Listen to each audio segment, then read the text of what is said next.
Currently, private corporations, not contracted to any known nation, are operating assassination squads in Syria, organizing revolutions throughout the Middle East, and are training and funding terrorist groups. The largest and most secretive, the most dangerous isn't Blackwater or L3 Communication, not Corp.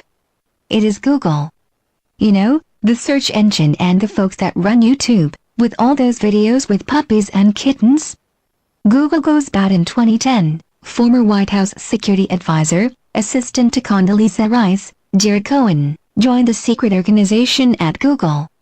Prior to joining the secret war against Iran, Cohen spent 4 months in that country, a nation he now leads destabilization efforts against from secret facilities in Azerbaijan, a story that reached international audiences when WikiLeaks published Stratfor emails exposing Cohen's black ops against Iran. WikiLeaks had no intention of opposing the attacks on Iran but was rather tasked with taking down Stratfor, a private intelligence group that represented a threat to the secret corporate war WikiLeaks never managed to see, even on documents it leaked but apparently never read or understood.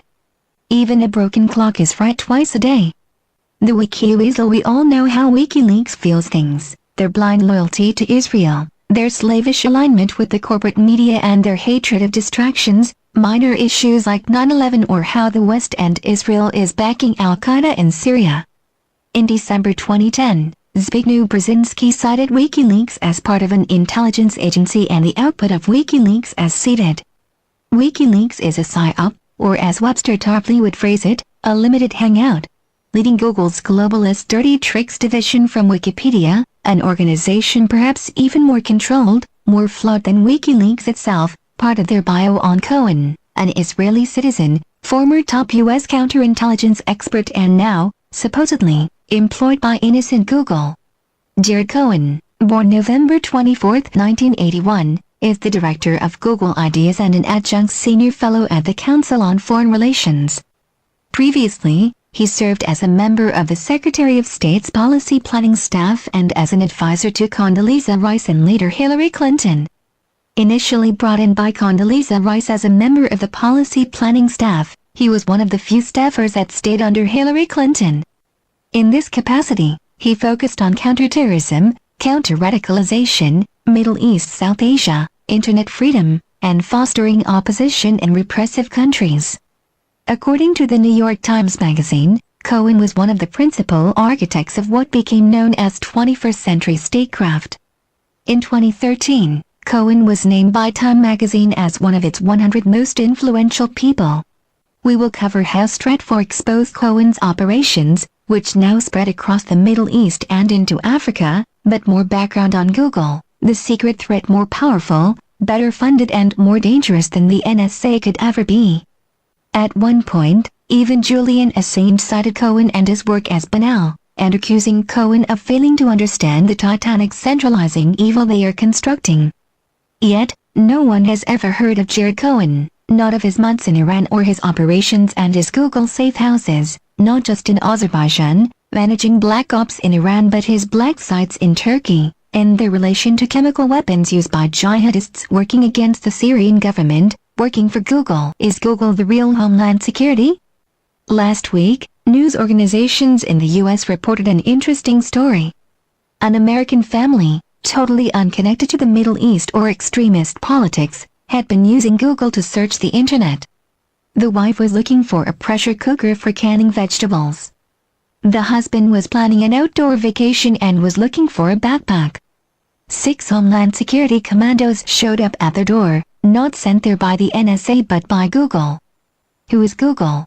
In the wake of the excesses of the NSA, the Snowden scandals, one threat remains unexposed, one that operates on a scale even larger than the NSA, with more access and, as we have learned, not just the largest information vacuum cleaner in the world, but a private military and intelligence agency answerable to no known government.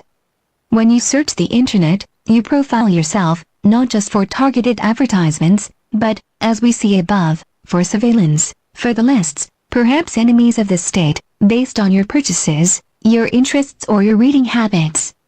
Google tracks it, Google analyzes it and Google sends the goons to your door. Who needs a government police state?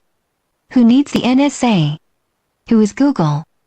On July 25, 2013, YouTube, a division of Google, at the request of the Anti-Defamation League, a key component of IPAC, Israel's bribery, blackmail and espionage operation against the United States, shut down Press TV's video access to the Internet.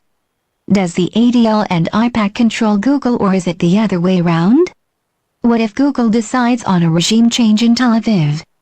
Who is Google? Busted, Google Black Ops in Iran in 2012. WikiLeaks published emails from the private intelligence group, Stratfor, outlining Google's role as a contractor for the CIA. A February 2011 email from Stratfor Scott Stewart published by Julian Assange reads as follows: Google is getting White House and State Department support and AMP air cover.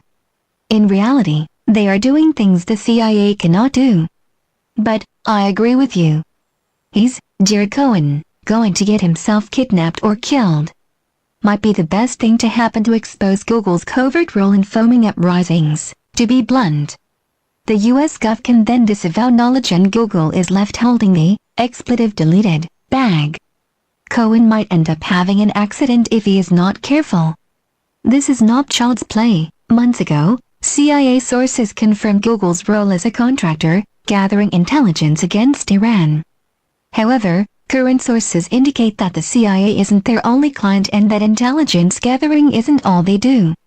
Google is also totally operational, inside Iran, inside Syria, inside Iraq, inside Egypt, inside Afghanistan, inside Pakistan, inside Libya, not tracking internet shopping, but boots on the ground. Does this mean weapons, car bombs, sarin gas? This is exactly what we are being told. Google Idea Group's The email below is now being stolen for the fourth time. The email itself is from Jared Cohen of Google Idea Groups. WikiLeaks hacked the email from Stratfor. How Stratfor got it, we can't guess. The email itself is a Google internal document, one we sourced through WikiLeaks. What does it outline? Does it plan killings of Iranian scientists or terror bombings?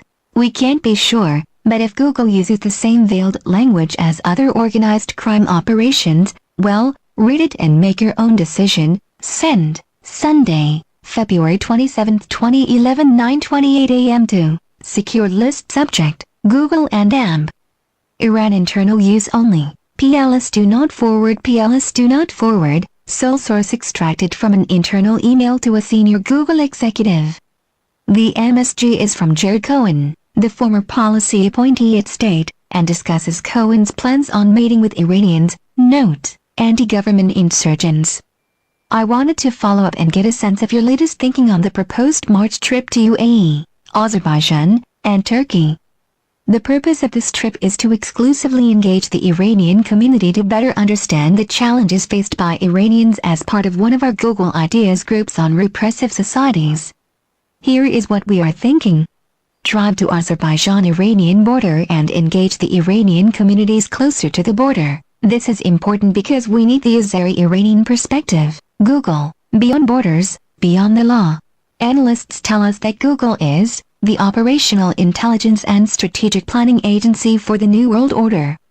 How can a small operation, barely $50 billion in revenue a year, broad access to the personal data of almost everyone on Earth, directly align the world power centers? How could they do all of this? Better yet, how could they do it unseen, even by their own stockholders?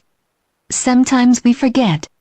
Millions of drivers carry phones that report vehicle locations, even speed, voluntarily, to help Google run their navigation service.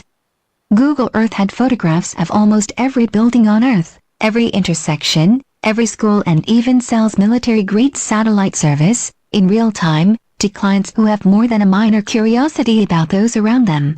Google reads much of the world's email. Google not only monitors internet searches, they provide the results, steering people to products and ideas they favor and censoring the rest. For a small fee, Google will smear anyone on Earth, guiding internet searches to feed paid sites on obscure and secretive servers to spread wild conspiracies, bizarre accusations, and defamation. Google runs YouTube, a site of vast power that has done more to mislead and censor than any other website on the internet, with the exception of Google's other sites, in particular, Google News. Now, even the CIA is distancing themselves from Google's global operations, now believed closely aligned with a group known to many as Al-Qaeda. Is anyone really surprised? This article by Gordon Duff for Press TV. Gordon Duff is a Marine Vietnam veteran, a combat infantryman, and senior editor at Veterans Today. His career has included extensive experience in international banking along with such diverse areas as consulting on counterinsurgency, defense technologies or acting as diplomatic representative for UN humanitarian and economic development efforts. Gordon Duff has traveled to over 80 nations. His articles are published around the world and translated into a number of languages. He is regularly on TV and radio, a popular and sometimes controversial guest. Please help to circulate this information far and wide and awaken our brothers and sisters.